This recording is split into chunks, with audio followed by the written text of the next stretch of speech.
Yedim qurtardı amma gözümün, burnumun suyu qarışıb bir-birinə. Ağzımı əsik kimi kəsdi. Amma bu Spaniya ikisiyle imtihan edeyim. Acı tərin Spaniya, Meksikdir. Meksik və İtalya. Hamı deyir ki, imtihan eləmə, yanarsan. Amma mən istəyirəm imtihan edəm, görüm nə mənədir.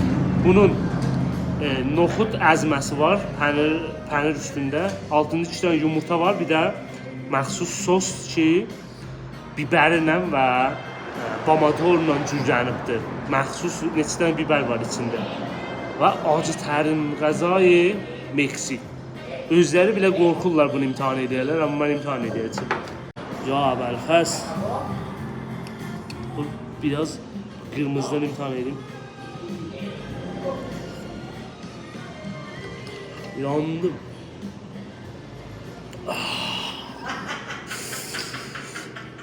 Oh. Oh. Gülürlər, mənə gülürlər.